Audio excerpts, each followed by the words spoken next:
Hey pillars, welcome back to a brand new video. In this video, I'll be showing you guys my gravel race bike setup, and I'm currently riding the Giant 2020 TCX Advanced Pro Zero as my gravel bike. So let's get right into this video.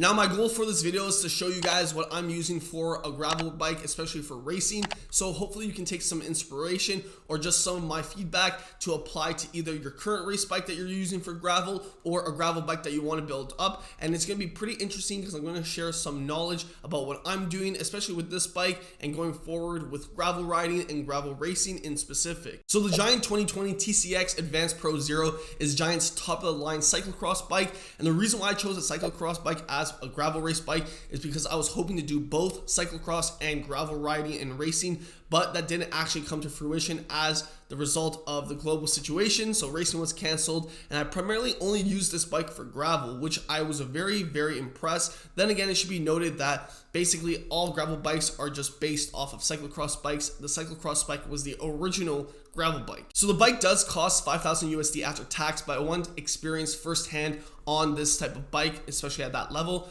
But then again, I'm going to share my opinion on that later on in the video. Now taking a look, you can see the bike in all its glory.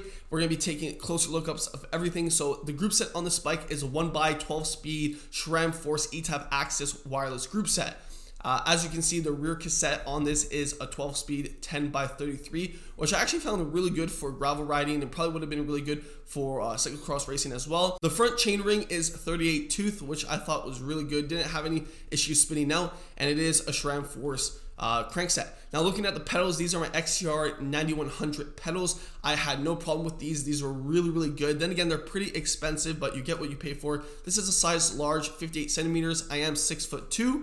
Bottle cages are just some generic Chinese bottle cages I picked up. The bike comes with Giant's SLR1 carbon 42mm tubeless ready rims, and I did put 42mm gravel tires as well. The shifters, SRAM Force E-Type Access. I have my K-Edge mount that I use for riding and also for videotaping, so for my Garmin and also for my GoPro. The tread on these are pretty good. You can ride road and also do some chunky gravel riding. And for the front and rear rotors, you have a 160mm rotor on the front and a 140 on the back. So all in all, I think this bike was really nice. You can see I have my raffle bag on it when I filmed this, but the bike really did hold up, and I'm really going to share my thoughts now and just my overall opinions. Now, I don't know if this is an elephant in the room, but I said this was my gravel race bike, but yet it's based off of a cyclocross frame, and that's just because I wanted to race both cyclocross and gravel. And it should be noted that cyclocross frames were used originally as gravel frames before this got really popular. So the only things they really changed is some of the geometry, making it more slack, more comfortable for long days in the saddle, and lowering the bottom bracket. But what's actually funny is that the longest bike ride I've ever done in cycling has actually been done on this bike. It was 254 kilometers, pretty much mixed terrain, gravel and road, and it held up perfectly fine. I never had really any big problems with the bike. I've ridden a total of 2,300 kilometers on this bike and I've had no problems. It was really nice, really held up, and I would have to give credit to the tire selection that I chose. Now the Travail 42mm Cannonball tires really held up nice, being the fact that they're tubeless. Didn't really have any big problems with it, other than the fact that once the rear tire actually went flat on me, but after I got it set up tubeless again, I never had a problem since. So it's really important that you choose the correct tire selection for the type of riding that you're doing, and also the terrain, because I think that's the biggest thing when it comes to gravel riding is the tire selection and your rims. The Giant SLR1 rims are really comfortable. They're really bulletproof, I would have to say, unlike Giant's other rims that they sell, but we're not going to get into that in this video. Now, one thing that Giant's known for in terms of technology is the defuse technology, and that just basically means that the seat post can actually flex when you go on bumpy terrains, which for gravel riding I definitely felt. Then again, you get pretty used to it, and especially if you didn't have defuse technology that absorbs the vibrations, your body would just get used to it over time. You wouldn't really notice it, and that's what kind of really happened with this bike, is that when I would ride my gravel bike, I would feel it here and there, but as soon as I would hop between my road bike and my gravel bike, at the end of the day, after 50 kilometers, 60 kilometers, everything just feels the same, and you're going to be sore whether or not you have defuse technology. But I do like how they include it. Now, one thing I really liked about this bike, the fact that it was a wireless group set bike. It was the first time I had a dedicated wireless group set, because SRAM's the only one that has a wireless group set. So in terms of just charging things and using it on the road, I really didn't have any problems. But then again, the one thing that I didn't like about it was there would be some times where I would have to be very cautious, because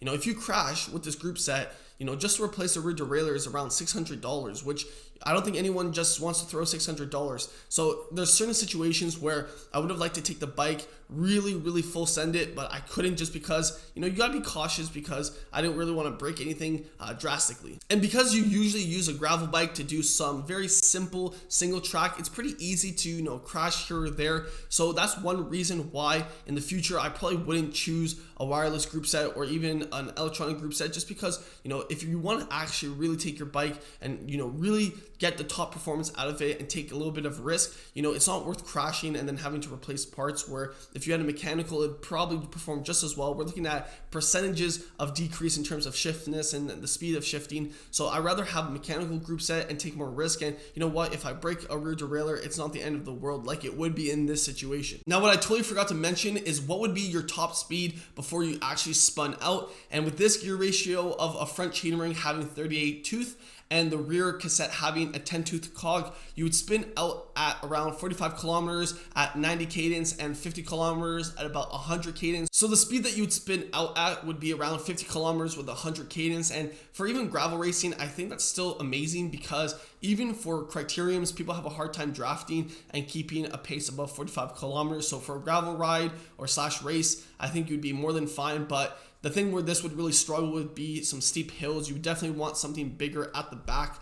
The cassette that it is currently set up for is dedicated for more of cyclocross, but then again, I didn't really have any problems with any steep climbs. Like, it really held up really nice, but then again, my cadence suffered, so I'd probably want a bigger cassette at the back. But a 38 tooth front chainring wasn't actually that bad, but maybe would probably put a bigger front chainring on the front and then a bigger rear cassette at the back as well. Now, the claimed weight of this bike is 7.3 kilograms without pedals. What I would have to say after adding some pedals and body cages, just for convenience sake, I'm going to say this is 8 kilograms. I really do need to get a scale for bikes so I can actually give you guys the proper weight, but I would say around 8 kilograms is a fair assumption for the current setup. Now, it's funny, on my channel, I want to note this, but a lot of people say, you don't ride expensive bikes. Then again, I think this is probably one of the most expensive bikes I've ever owned. So the fact that I have experience with, you know, top of the line stuff or even wireless group sets or electronic group sets, you know, I've really had my experience with a bunch of expensive parts at this point. But after riding this bike for the whole season, it just reiterates the fact that, you know, having, you know, top of the line stuff sometimes isn't really worth the money, and there's better ways to spend your money and just get a better value out of a bike. So that's why I'll actually be getting rid of this bike and making my own dedicated true gravel race bike with a dedicated gravel frame. So stay tuned for that. So if you haven't subscribed or liked this video, please do that so I know that you're interested, and that build will be coming in 2021. I'm really excited to announce that I will be making a dedicated gravel race bike, hopefully.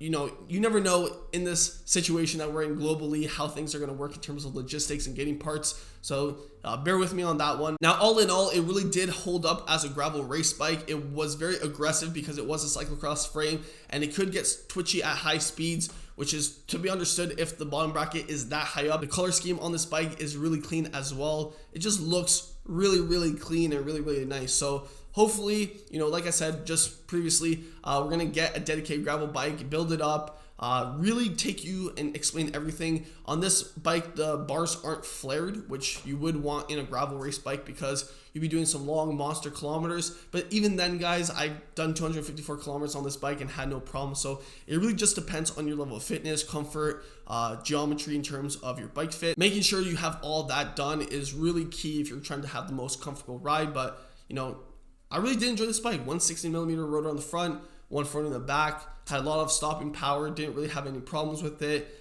This is a press fit bike, so not BSA, so not threaded, and didn't have any problems with creaking or anything. So yeah, really did enjoy it. I would have just liked to have probably a power meter on this bike, at least a single-sided one, but didn't get around to doing it. Then again, I only put 2,300 kilometers on this bike, which a lot of the riding was done on road. So hopefully that changes in 2021 and we can do some monster kilometers. Now that about wraps it up for my gravel race bike setup. If you guys do want to see the new gravel race bike setup in 2021, please don't forget to subscribe. It really helps support the channel, especially when you like these videos. And comment what your gravel setup is. If you want to share, I'm always interested to hear what you guys are riding. And until the next one, keep on pedaling.